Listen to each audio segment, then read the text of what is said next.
نہیں اماں، ابا مارے گا، مجھے مار ڈالے مگر میں کہیں نہیں جاؤں گی۔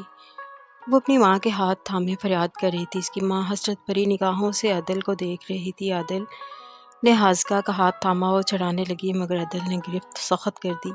بے فکر رہے اماں، میں خود خیال رکھوں گا اس کا۔ عدل نے سر جھکائے اس بزرگ عورت سے پیار لیا۔ اسے کبھی ماں کا پیار نہیں ملا تھا۔ وہ ایک یتیم بے سہارا تھا، سوائے زوار کے اس کا اور کوئی نہ تھا۔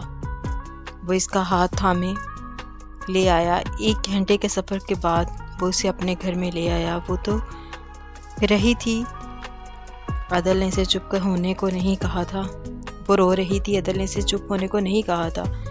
وہ گھر 2 کمروں کے ساتھ ایک چھوٹے سے صحن پر مشتمل تھا۔ سارا گھر پتھروں سے بنا ہوا تھا۔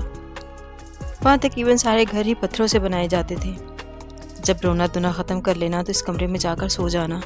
عدل نے دوسرے کمرے کی طرف اشارہ کیا۔ اس نے بڑی مشکل سے آنکھیں اٹھا کر اسے دیکھا۔ اس کے ساتھ جو مرضی ہو رہا ہو، مگر وہ اپنے رب کی شکر گزار تھی کہ وہ ایک دلدل سے باہر نکل آئی تھی۔ عدل چپ چاپ دوسرے کمرے میں جا کر سو گیا۔ اس نے دروازہ بند نہیں کیا تھا۔ وہ چارپائی پر اوندے منہ لیٹا ہوا تھا۔ حاذقہ نے ایک نظر اس کمرے میں دوڑائی اور پھر اس کے ساتھ والے کمرے میں جہاں وہ اب جانے والی تھی۔ پھر چپ چاپ اس کمرے میں آ گئی۔ اسے بھوک بھی لگ رہی تھی مگر وہ کچھ بھی نہیں کر سکتی تھی۔ دروازہ بند کر کے وہ کمبل اوڑھ کر لیٹ گئی۔ کافی دیر تک وہ چھت کو گھورتی رہی، پھر نیند کی آغوش میں چلی گئی۔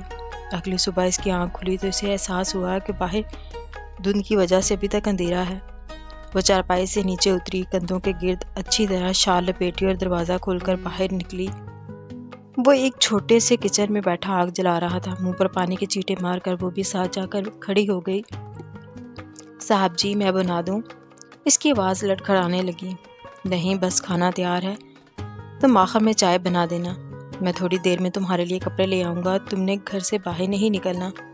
حاذقہ نے اس بات میں سر ہلایا۔ عدل اپنا کھانا اٹھائے کمرے میں آ گیا، جبکہ حاذقہ وہیں بیٹھ کر کھانا کا کام کم اور رونے کا زیادہ کر رہی تھی۔ پھر اس نے چائے بنائی۔ کھانے کے بعد وہ قریبی بازار سے اس لیے 3 سوٹ لے آیا۔ حاذقہ نے اس میں سے ایک سوٹ نکالا جو وائٹ ٹراؤزر اور نیلے کلر کی گھٹنوں تک آتی قمیص پر مشتمل تھا۔ اتنی سردی میں بھی وہ اس کے ڈریس کے ساتھ کرنکل کا دوپٹہ لے آیا تھا۔ شاید اسے کپڑے لینے کا کچھ بھی تجربہ نہ تھا، البتہ لباس پہننے کے بعد اس نے خود کا معائنہ کیا۔ وہ آج خوبصورت لگ رہی تھی، بہت دلکش۔ اس نے بہت کوشش کی کہ وہ اس دوپٹے کو سنبھال سکے مگر اس کی پہنچ سے باہر رہا۔ اکتاتے ہوئے اس نے وہ دوپٹہ اتار کر پہلے والی شال اٹھا کر اپنے گرد لپیٹ لی۔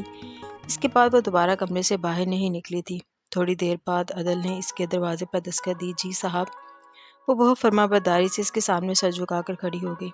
حاذقہ، میں نے کبھی ماں کا پیار نہیں پایا۔ تمہاری اماں کا ہاتھ میرے سر پر رکھتے ہیں مجھے ماں کی شفقت کا احساس ہوا۔ میرا دل آج تک سب جذبات سے عاری تھا مگر اب نہیں۔ میں نے ان سے کہا ہے کہ میں تمہارا خیال رکھوں گا۔ میں تمہیں کسی اور کو نہیں سونپ سکتا اور بغیر کسی رشتے کے میں تمہیں اپنے پاس بھی نہیں رکھ سکتا۔ میں تم سے نکاح کروں گا، اگر تمہیں اعتراض ہو تو مجھے بتا دینا، میں گھر پر ہی ہوں۔ حاذقہ نے سر اٹھا کر اسے دیکھا۔ وہ مڑ چکا تھا، اس کی پشت دیکھتی رہ گئی۔ اس کے پاس اور کوئی راستہ نہیں بچا تھا اور کوئی سہارا نہیں تھا۔ وہ صحیح کہہ رہا تھا، وہ بغیر کسی رشتے کے کیسے غیر محرم کے ساتھ رہ سکتی تھی۔ سارا دن گزر چکا تھا۔ وہ اسی کچن میں بیٹھی آگ جلا رہی تھی۔ چولہے پر اس نے دال میتھی کا سالن چڑھا رکھا تھا۔ سفید شلوار قمیض میں وہ گیلے بالوں کے ساتھ وہاں آیا۔ تو تم نے مجھے اب تک کچھ نہیں کہا۔ تمہاری چپ کو میں ہاں سمجھ چکا ہوں۔ یقیناً تمہیں کوئی اعتراض نہیں ہے۔ ایک ہاتھ سے وہ قمیض کے بازو پر چڑھا رہا تھا۔ اس نے بمشکل گلے سے آواز نکالنا چاہی۔ آپ کو تو کوئی اعتراض نہیں؟ کیا مجھے قبول کر لیں گے؟ وہ پتہ نہیں کیا پوچھنے کی کوشش کر رہی تھی۔ شاید تم نے خود کو کبھی دیکھا نہیں۔ کون کم بخت تمہیں قبول نہیں کرے گا؟ میں باہر جا رہا ہوں، کچھ چاہیے تو مجھے بتا دو۔ حاذقہ نے نفی میں سر ہلایا تو باہر چلا گیا۔ واپسی پر اس نے گروسری کا کچھ سامان لیا ہوا تھا۔ وہ رات بھی اسی طرح گزری، خاموش اور اداس۔ اگلی صبح سب سے پہلے وہ زوار سے ملنے کا ارادہ رکھتا تھا۔ موجودہ صورتحال: وہ ڈریسنگ مرر کے سامنے کھڑا بالوں میں کنگھی پھیر رہا تھا۔ پھر اس نے ڈریسنگ مرر کے ڈرا سے بلیک کلر کی ریسٹ واچ نکالی۔ وہ ہمیشہ اسے اپنے دائیں ہاتھ میں ہی پہنتا تھا۔ وہ بلیک شلوار قمیض میں ملبوس تھا۔ یہی وجہ تھی کہ سینکڑوں گھڑیوں کے درمیان اس نے بلیک واچ کا ہی انتخاب کیا تھا۔ اب وہ کف کے بٹن بند کر رہا تھا تو دروازہ کھلنے کی آواز پر اس نے دروازے کی طرف دیکھا۔ تیار ہو تم؟ سراج خان نے داخل ہوتے ہی کہا، جی بابا جان، بس 2 دن میں ہی اب وہ 5 کارخانے آپ کے قدموں میں ہوں گے، زوار نے بڑے یقین سے کہا تھا۔ میں جانتا ہوں زوار، تم نے کہا ہے تو کر کے بھی دکھاؤ گے۔ فی الحال ہم اس مقصد پر دھیان دیتے ہیں، وہ معاملہ ابھی دور رکھتے ہیں۔ جس طرح سے تم ان کو سڑک پر لائے ہو تو اب ہمارے راستے میں آنے کی کوشش نہیں کریں گے۔ سراج خان کے اتنے فخر سے کہنے پر اس نے ہاں میں گردن ہلائی۔ زوار، یہ معاملہ خیر سنگین ہے، تمہیں یہ فائلز پولیس کی نظروں سے ہر حال میں بچانی ہوں گی، اور اس دوران تم کسی کو قتل نہیں کرو گے۔ تمہارا چھوٹا سا قدم بھی ہمیں مصیبت سے دوچار کر سکتا ہے۔ جانتا ہوں بابا، پر گارنٹی نہیں دے سکتا کہ اگر کسی نے ٹانگ اڑانے کی کوشش کی تو وہ زندہ بچ سکے گا، مگر میں کوشش کروں گا۔ سراج خان نے مسکراتے ہوئے اس کے کندھے پر ہاتھ رکھا۔ شاباش زوار، تمہاری یہی دہشت میرا غرور ہے، اب تم جاؤ اور میرے رابطے میں رہنا۔ کہنے کے بعد سراج خان باہر نکل آیا۔ زوار نے بیڈ پر بڑی شال اٹھا کر کندھوں پر اوڑھی، ڈریسنگ ٹیبل سے موبائل اٹھایا اور ساتھ ہی گاڑی کی چابی سیڑھیاں اتر کر وہ نیچے آیا۔ حارب اس کے انتظار میں لاؤنج میں بیٹھا تھا، اسے دیکھ کر فوراً اٹھ کھڑا ہوا۔ دونوں راہداری سے باہر نکلے۔ زوار نے حارب کو چابی تھمائی تو اس نے پورچ سے گاڑی نکالی۔ فرنٹ سیٹ کا دروازہ کھولتے وہ حارب کے ساتھ والی سیٹ پر بیٹھا۔ گیٹ سے گاڑی باہر نکالنے کے بعد وہ منزل کی طرف روانہ ہوئے۔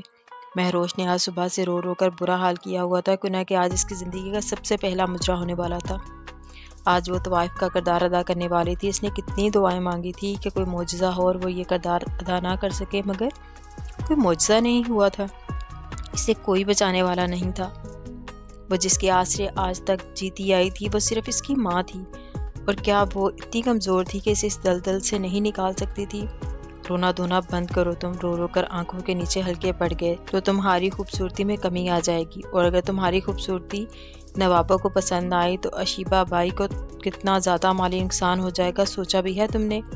ارمیلا اپنے ہاتھوں کی انگلیوں کے لمبے لمبے ناخنوں کو مزید سنوارنے میں لگی تھی۔ آپا، کیا آپ میری حالت سمجھنے سے قاصر ہیں؟ کیا سب کو ان کی غلامی کرنی آتی ہے؟ یہاں کوئی اپنا حق میں کوئی نہیں بول سکتا، آخر کیا قصور ہے میرا؟ قصور تمہارا نہیں، تمہاری خوبصورتی کا ہے۔ کس نے کہا تھا اتنا حسین پیدا ہونے کے لیے؟ ذرا سانبلی ہوتی تو شیبہ بائی تمہیں خود ہی اٹھا کر باہر پھینک دیتی۔ ارمیلا نے آنکھوں کو گھماتے ایک ادا سے کہا، اور وہ پھر واش روم میں فریش ہونے چلی گئی۔ مہروش شیشے کے سامنے کھڑی خود کو بغور دیکھ رہی تھی۔ اس کا دل چاہ رہا تھا کہ اپنے چہرے کو اتنا نوچے کہ خوبصورتی نام کی کوئی چیز اس کے پاس نہ بچے، مگر وہ رونے دھونے کے علاوہ اور کچھ نہیں کر سکتی تھی۔ رات کے 8 بج رہے تھے۔ وہ سڑک کے کنارے گاڑی روک کے کھڑے تھے، کیونکہ کہ کچھ کلومیٹر کے فاصلے پر ان کو پولیس کی ایک چوکی نظر آ چکی تھی، اور فی الحال کے لیے زوار نے کسی سے کوئی پنگا نہیں لینا تھا، اس لیے پولیس کی نظر سے بچنا ضروری تھا۔ کیا ہوا؟ فون نہیں اٹھا رہے؟ آخرکار وہ بھی گاڑی سے نکل آیا۔ ہاں، شاید نیٹ ورک پرابلم ہے۔ زوار کب سے سراج خان کو کال کیے جا رہا تھا، شاید سگنل کی کمی سے ریسیو نہیں ہو رہی تھی۔ 5ویں بار کال کرنے پر کال ریسیو ہوئی۔ بتائیے آگے کیا کرنا ہے؟ پولیس نے تو ناکہ بندی لگا رکھی ہے۔ زوار، میں جانتا ہوں، تمہیں ایک لوکیشن سینڈ کر رہا ہوں، تم گاڑی کو وہیں سے موڑ کر اس جگہ چلے جاؤ۔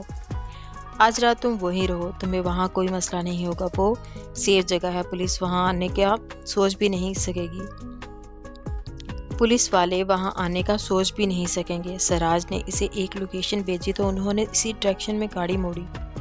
وہ تقریباً 45 منٹ کا سفر تھا۔ انہوں نے طے کیا تھا۔ وہ ایک عمارت کے سامنے کھڑے تھے۔ وہ 4 منزلہ عمارت تھی، لائٹنگ سے سجی ہوئی۔ شروع میں تو انہیں ایسا لگا کہ شاید کوئی شادی والا گھر ہے، پھر اچانک انہیں معلوم ہو گیا کہ بازار حسن کا طوائف خانہ ہے۔ اشیبہ بائی کا استقبال کرنے خود باہر تک آئی تھی۔ وہ سراج خان کو شاید اچھی طرح جاننے والی تھی۔ زوار نے اس کی گرم جوشی پر زیادہ دھیان نہ دیا۔ میدان میں گاڑی کھڑی کرنے کے بعد وہ اشیبہ بائی کے ساتھ اندر آئے۔ اندر کا ماحول مردوں سے کھچا کھچ بھرا ہوا تھا۔ زوار کا دل کیا وہ 2 منٹ سے پہلے وہاں سے چلا جائے۔ اشیبہ بائی نے ایک بڑے صحن میں ان کو بٹھوایا۔ ایک کنیز نے ان کے سامنے مشروبات لا کر رکھے اور وہ ایک بڑے صوفے پر بیٹھے تھے۔ فرش پر خوبصورت قالین بچھی ہوئی تھی جو کہ بہت نرم و ملائم تھی۔ صوفوں کو ایک ترتیب میں رکھا گیا تھا جہاں پر بڑے بڑے نواب آ رہے تھے اور بیٹھ رہے تھے۔ ان میں سے زیادہ تر مرد ادھیڑ عمر کے تھے۔ زوار نے اپنی قمیض کی جیب سے موبائل نکالا، لاپرواہ تھا، اس پر انگلیاں پھیرنے لگا۔ اسی لمحے 2 مرد اس کے ساتھ والے صوفے پر آ بیٹھے، جن میں سے ایک کی عمر 32 کے قریب ہو گئی جبکہ دوسرا 45 معلوم ہوتا تھا۔ وہ ٹانگ پر ٹانگ جمائے امیر ہونے کا پورا ثبوت دے رہا تھا۔ حارب تو اس ماحول میں جیسے خوب لطف اندوز ہو رہا تھا۔ تھوڑی دیر بعد اشیبا بائی بھی ان کے درمیان آ کر بیٹھ گئی اور سنائیں آتم، کیا خیال ہے؟ آج آپ اپنی نواب شاہی کو برقرار رکھ سکیں گے یا نہیں؟ اشیبا بائی نے اس 45 سالہ آدمی کو مخاطب کیا جس کا نام شاید آتم تھا۔ پورے 1 مہینے سے ہم اس حسن کا انتظار کر رہے ہیں۔ ہم دیکھنا چاہیں گے کہ آخر کیا بات ہے اس لڑکی میں جس کی ڈیمانڈ آپ نے سب سے زیادہ رکھی ہے۔ اس نے سامنے مرر کی میز پر سے شراب کی بوتل اٹھائی۔ ہاں کیوں نہیں؟ عین ممکن ہے کہ آپ اس کو خریدنے کے قابل نہ رہے، اشیبا بائی نے جیسے اسے وارننگ دی تھی۔ بھولے مت اشیبا بائی، ہم نواب آتم شاہ ہیں۔ یہاں پر کسی نوجوان میں اتنی جرأت نہیں کہ کوئی آتم شاہ کے مقابلے میں اتر سکے۔ شراب گلاس میں انڈیلنے کے بعد اس نے اپنے لبوں سے لگایا۔ زوار، اب تو میں بھی دیکھنا چاہوں گا اس حسن کی دیوی کو جو سارے نواب آج مقابلے پر اتر بیٹھے ہیں۔ حارب کی آواز پر زوار نے گردن اٹھا کر اسے دیکھا، پھر اس نے گردن موڑ کر آتم کو دیکھا۔ ایسا نہیں تھا کہ وہ سانولی رنگت کا تھا، وہ چٹا گورا ضرور تھا مگر حسین بھی نہیں تھا۔ تھوڑی دیر بعد اشیبا بائی وہاں سے اٹھ کر چلی گئی، پھر 10 منٹ کے وقفے کے بعد وہ سیڑھیوں سے اترتے ہوئے نظر آئی۔ اس کے ساتھ ایک لڑکی بھی تھی۔ پاؤں کو چھوتے لہنگے میں اس کے پاؤں پائل جیسی زنجیر میں قید تھے، اس کا چہرہ گھونگھٹ میں ڈھکا ہوا تھا اور اس کی زلفیں کھلی تھی، ہاتھ چوڑیوں سے بھرے ہوئے تھے۔ اس کا چہرہ روشن اداس تھا اور اس کی پوری سنہری کانچ جیسی آنکھوں میں نمی اتر رہی تھی، مگر اسے کنٹرول کرنا تھا، اسے رونا نہیں تھا۔ وہ بہت مایوس سی چل رہی تھی۔ اشیبا بائی اس کا ہاتھ تھامے اسے نیچے لائی، ایک صوفے پر اسے بٹھایا اور خود بھی اس کے ساتھ بیٹھ گئی۔ آخرکار ہر کسی کا انتظار ختم ہوا۔ اشیبا بائی نے اس کی قیمت لگانا شروع کر دی۔ وہ کوئی چیز تو نہیں تھی، پھر وہ کیوں بکنے جا رہی تھی؟ اسے لگا وہ کبھی نہیں اٹھ پائے گی۔ 5 کروڑ! نوابوں کے ایک مجمع سے کسی نے صدا لگائی، 5 کروڑ ایک! اشیبا بائی نے صدا لگائی کہ اگلے لمحے 10 کروڑ کی آواز آئی۔ یہ سلسلہ کچھ دیر یوں ہی چلتا رہا، جب ان میں سے کسی نے کہا کہ پہلے ہمیں اس کا چہرہ دکھایا جائے۔ اشیبا بائی نے اس کے گھونگھٹ کو سرے سے ہی اتار دیا۔ اس نے قریب سے آنکھیں میچ لی۔ یہاں کوئی اس پر ترس کھانے والا نہیں تھا، سب اس کے خریدار بیٹھے تھے۔ 25 کروڑ! اس بار گونجنے والی آواز آتم شاہ کی تھی۔ مجمع میں بیٹھے ہر مرد نے اسے مڑ کر دیکھا تھا۔ وہ واقعی بہت بڑی رقم تھی۔ کچھ منٹ تک کوئی نہ بولا۔ دیکھا، کہا تھا نا، نواب آتم شاہ کو جگانا مردوں کا کام ہے، نہ مردوں کا نہیں۔